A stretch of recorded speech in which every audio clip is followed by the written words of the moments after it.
The topic is acute encephalitic syndrome, and it is important because of neuroemergencies in children, as we all know, and it has high rates of mortality and morbidity. Encephalitis is particularly the term means the inflammation of brain. It is a pathological diagnosis, basically a biopsy diagnosis. But since it is difficult to make such kind of diagnosis, how do we interpret that clinically?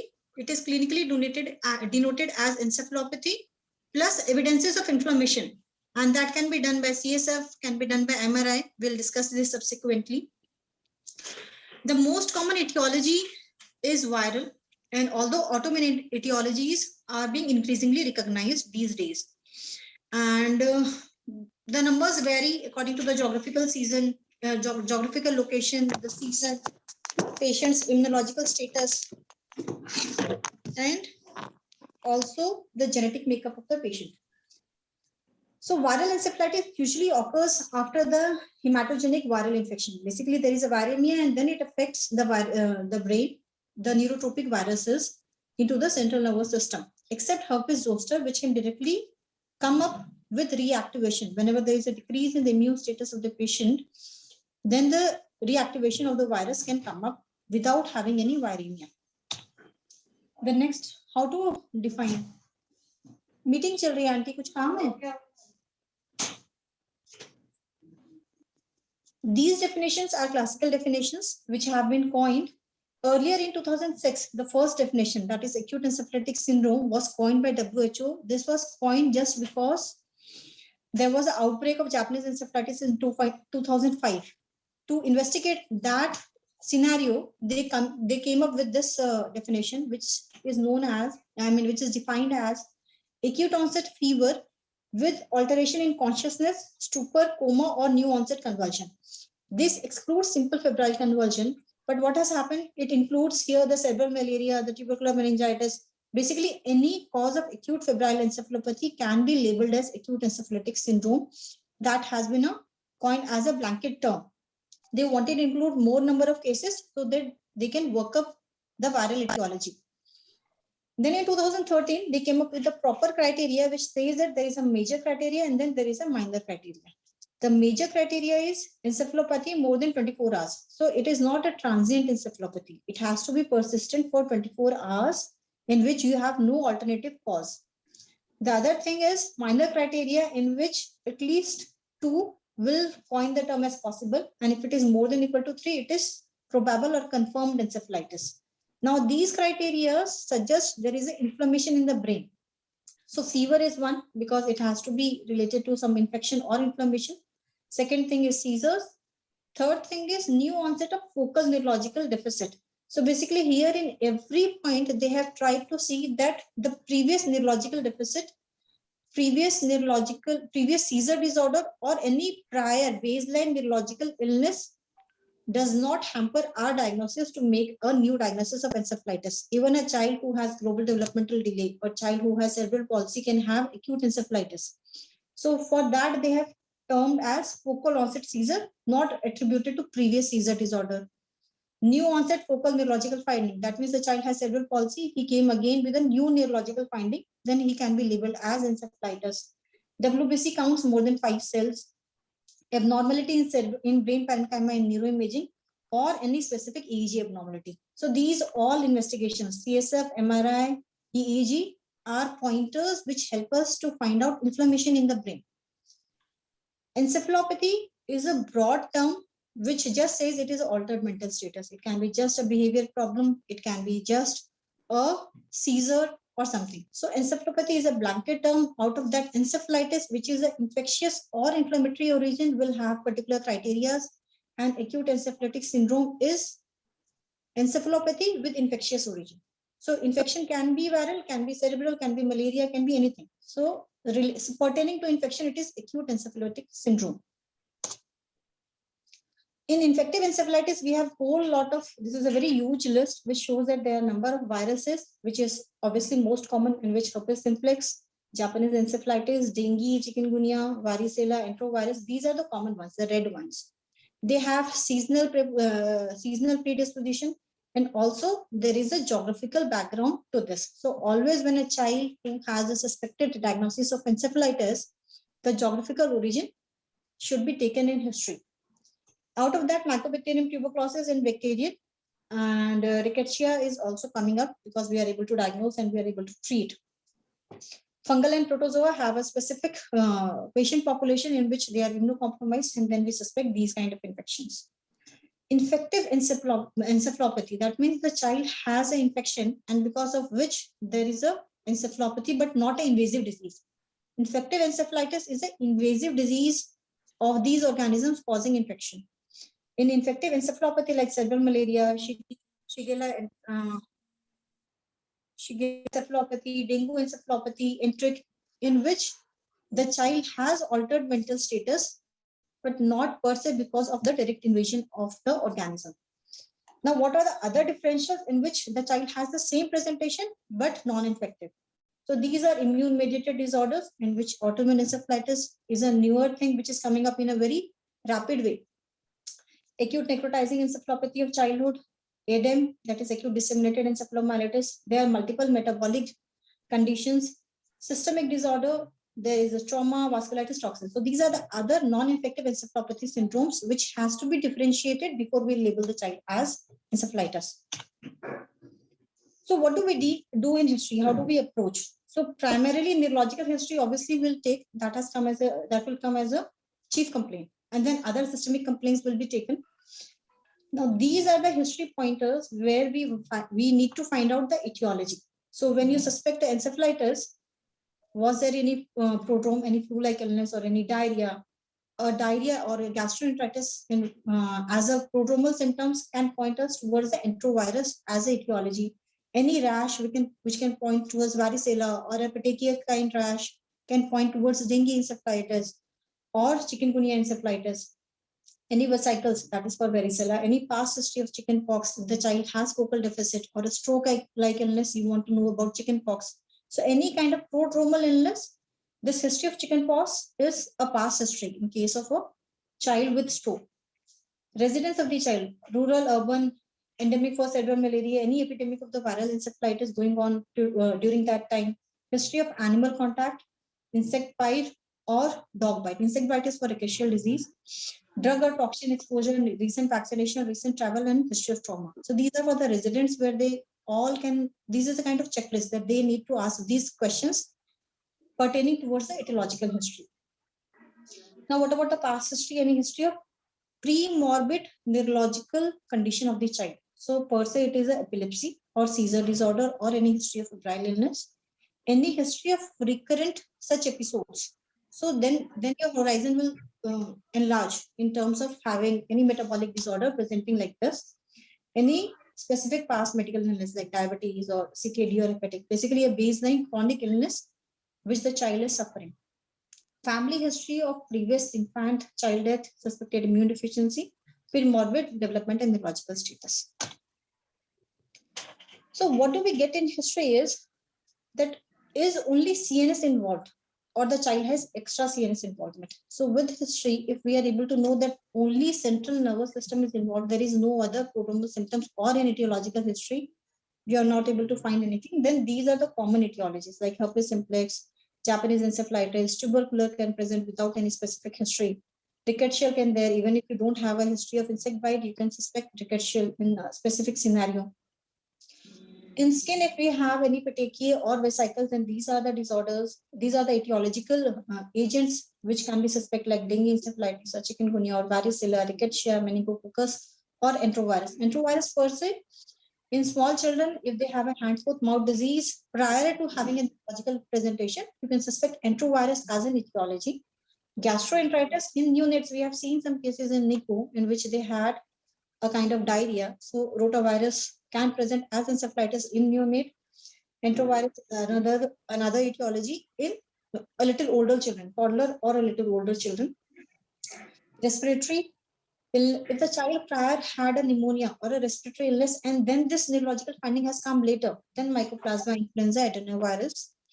If the child has lymphadenopathy and otherwise you have a history that the child has repeated infections, then retrovirus or EBV in that particular scenario. to look for infectious mononucleosis or in an immunocompromised state, then these are the two common viruses which we come across. In examination, this is a broad term. This is how I approach this common. Sorry for this thing. I think we're not able to see this white. Font छोटा करना है।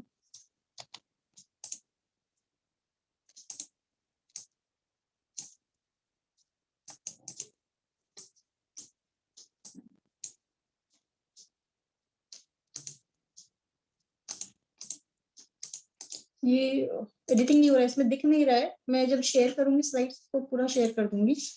यहाँ पे when we do examination, we need to understand it is only encephalopathy or it is encephalopathy plus seizures. Third one was encephalopathy plus minus focal deficit plus minus features of raised ICP. So this was the major chunk in which you want to see for any neurological examination the child has, or the child only has a raised ICP. If the child has only altered sensorium or altered behavior without any convulsion, without any focal deficit, then metabolic systemic diseases should be ruled out. And in neurological disorder, acute demyelitis should be ruled out. If the child has altered mental status, that is encephalopathy plus convulsions. So convulsion is the chief finding, but no focal neurological deficit or features of raised ICP, then NCSE or that epilepsy syndrome. In that conditions, autoimmune disorders are common. In third condition, in which because of this white font, I'm not able to show, but here I have written that if the child had focal deficit, suppose on examination, you see that the child has hemiparesis or extrapyramidal features, but the child has cerebellar features. That means altered mental status with any neurological finding. Then in that case, you can have either a common encephalitis, that is herpes simplex, or in case of extrapyramidal features, you will suspect Japanese encephalitis, or there can be hemiparesis because of venous sinus thrombosis, or because of varicella-induced ischemic vasculopathy, and extrapyramidal Japanese encephalitis or autoimmune. And if there is cerebellar, then it can be because of varicella, so varicella-induced cerebralitis. Or if the child only has features of raised ICP, so altered mental status with typical cerebral posturing and altered mental status, then the child might have tubercular etiology, which is common because of the raised intracranial pressure, and acute necrotizing encephalopathy is another differential in a small child. So altered mental status plus convulsion plus focal deficit plus raised ICP. We have to see that what other problems the child has, and then we will be able to differentiate it as infective or inflammatory or some other non-neurological condition which leads to neurological presentation. So radiological evaluation is very, very important in these cases. We want to know about the areas which are affected and the sequences which are affected. So a common typical example is herpes simplex encephalitis. Temporal lobe, we all know, we all have been reading through our MBBS and MD days. But other areas, insular cortex. This is a insular cortex, which is very, very common. In fact, more common than the temporal lobe, usually associated. Then this is just showing that there can be a hemorrhage even in herpes simplex encephalitis. And in fact, CSF is hemorrhagic in herpes simplex encephalitis in 50% of the cases. And this is again showing the temporal lobe involvement. So temporal lobe, basifrontal, insular cortex, and cingulate gyrus. Cingulate gyrus is this area. So if the child has this area involvement in MRI with a presentation like acute encephalitic syndrome, we should suspect herpes simplex encephalitis. Here they spare brainstem, they spare the basal ganglia, they spare the white matter. Japanese encephalitis, basal ganglia area, basal ganglia plus thalamus. So thalamus is the most common region which is affected in more than 90% of the cases. With basal ganglia, without basal ganglia can also be there. So thalamic involvement is more prominent in Japanese encephalitis, midbrain. So midbrain and thalamus is the most favorite area, plus minus basal ganglia. So we see that in herpes simplex, it was the cortical area. And in Japanese encephalitis, it is the deep gray matter area, which is more affected. Now the next pattern is varicella zoster. So they have predilection for white. So here we can see that it is white matter which is affected. Multifocal cortical lesions are there. Basal ganglia is affected and cerebellum. So these are the areas which are affected, and usually they have vascular anomalies, and because of which there is a stroke. So here we can see that there is some bleeding in posterior cerebral artery, and here the middle cerebral artery, M1 segment, there is a stenosis. So if there is a vascular involvement with any viral illness, I mean, after a viral illness and the child has a history of stroke, then varicella should be suspected. So varicella can cause these encephalitis-like feature plus vasculopathy leading to ischemic stroke. So now we have seen that the cortical area involvement, the deep gray matter involvement, the white matter involvement. White matter involvement is more common in varicella.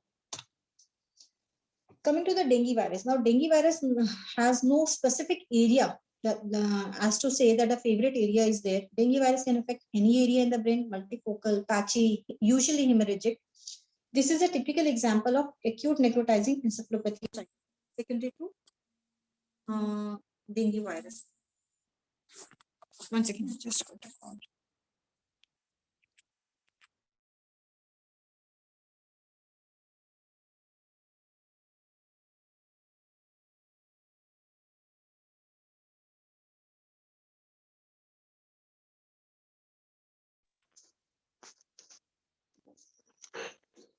Hello. So in this acute necrotizing encephalopathy, we can see thalamus. Sorry, this is a pons area, basically brainstem area, which is affected, and this is the thalamus, which is affected. There is some amount of hemorrhage here, and it shows pontine area again, diffusion restriction, and this is the thalamus area, which is classically swollen and enlarged. So whenever we see bilaterally symmetrical area in which the thalamus is very swollen and has necrotizing feature, this goes in the favor of acute necrotizing encephalopathy of childhood, and it has an autoimmune basis. Basically, there is a cytokine storm, and this leads to this condition. So the treatment management change. It is not just the supportive management. We need to give some immunotherapy in these cases. Now, if a child is immunocompromised, then these are the two viruses I spoke about, HHV6 and CMV. HHV6 can cause limbic encephalitis. So these are the medial temporal lobes which are affected along with hippocampi affection. So these are the favorite areas. CMV affects the white matter again and the ependymal lining. This ventricular lining is affected.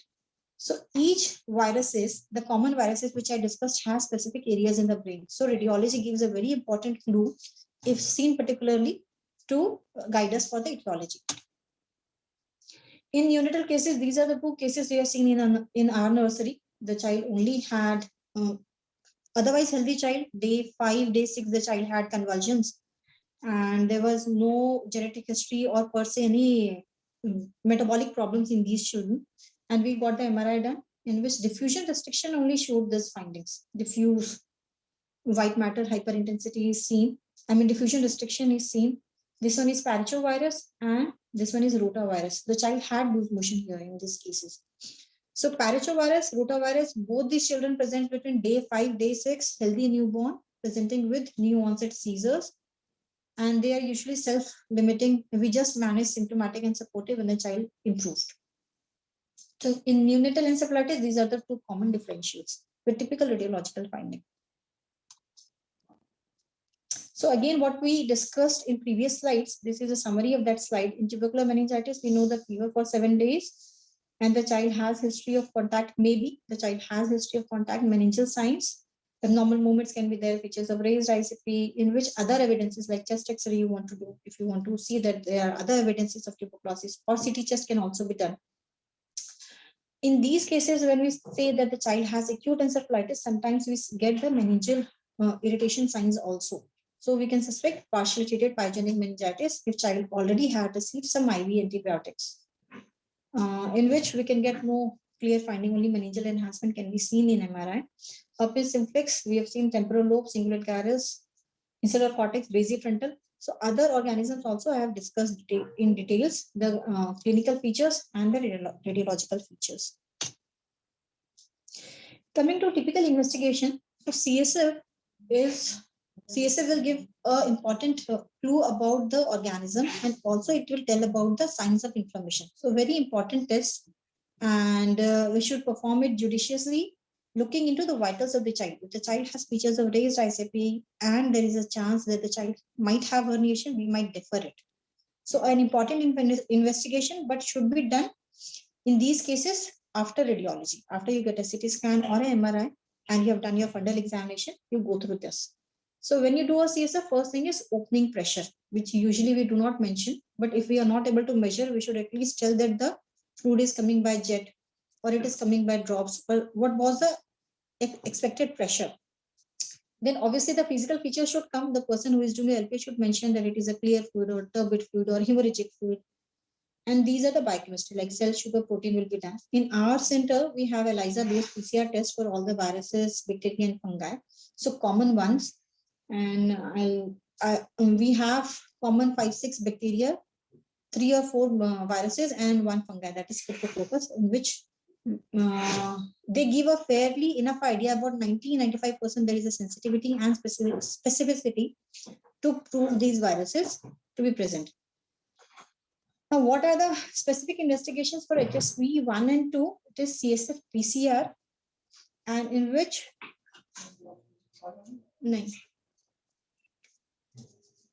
we have to repeat it after 2 to 7 days of the onset if it is negative. So here they say, if you have a strong suspicion of herpes simplex by your radiology and clinical presentation, only a single PCR is not enough. You should get 2 PCR, which is negative, to say that this is non-herpes simplex, or you get an alternative diagnosis. Suppose a child has acute encephalitis with no particular diagnosis, then you should do 2 times the herpes simplex virus PCR at an interval between 2 to 7 to say that it is non-herpes. Varicella zoster, CSF specific IgG can be done. In this PCR test, we get varicella also in this BioFire. So you can do a specific serology also. Enterovirus, they say, this is being done again in this BioFire, but this is stool and throat PCR is more preferable over CSF to prove anything. EBV virus, in specific circumstances, you have your blood investigation. In serum, you have IgM analysis of VCA.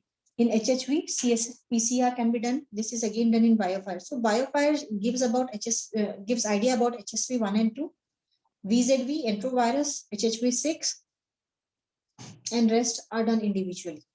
So influenza, if you see that the child has any respiratory illness and then there is a neurological illness, you can go for influenza detection by culture, antigen test, or PCR for off respiratory secretions, dengue, Zika, and chikungunya. So they say to prove it is done, CSF PCR should be done. For dengue encephalitis, you should take out CSF and send dengue PCR, which is not usually readily done here. So we have got it done for 1 patient, but this was negative. And corroborative evidence of dengue encephalitis can be got if we get IgM level in serum, which is positive. But to prove it confirmatory that this is dengue encephalitis, CSF PCR should be done. For measles, again, specific antibody is there in CSF, and in the CMV, CSF PCR. Additional tests depending upon, per se, the individual case scenario. If the child has some skin spots, then and depending upon the seasonal variation, you'll get multiple these kind of investigations like dengue serology, chikungunya serology, or Will-Felix. If the child has hepatitis along with neurological presentation, then leptospira serology should be done. If the child has loose stools, enterovirus, in these cases, throat and stool samples, or rotavirus in a small child, in a neonate usually. Respiratory illness, mycoplasma serology, throat swab, and if you suspect tuberculosis, chest X-ray and CT chest. Here an interesting case, I remember an interesting case about mycoplasma. Mycoplasma-induced thromboembolism. The child had pneumonia, was admitted in our ward, and was treated day 5 or day 6. The child suddenly had acute onset vertigo and vision loss. So then investigation was done, and we got to know that the child has acute stroke. Bilateral PCA was involved, posterior cerebral artery. So then we read about it that the child has if they have a mycoplasma induced pneumonia, then they can have these as a secondary complication. So then we got a mycoplasma serology done and it was positive. Finally, the child survived, but with visual deficits. So a child with pneumonia as a primary illness and then secondarily neurological presentation. In these conditions, mycoplasma is one which we should always consider. Mycoplasma, other thing is influenza is also common. So this is an overall approach which shows that the criteria of encephalitis, if it is fulfilled in a particular case, or encephalopathy of presumed infectious etiology, then we should rule out, exclude other etiology like DK or hepatic encephalopathy or any other systemic illness which can explain this, any other metabolic etiology, then if a viral etiology cannot be ruled out in the first 6 hours, then initiate acyclovir. So it is very difficult to rule out anything within first 6 hours. So anyways, if you suspect a viral encephalitis, you will start acyclovir. Then in that case, immune etiology comes upfront.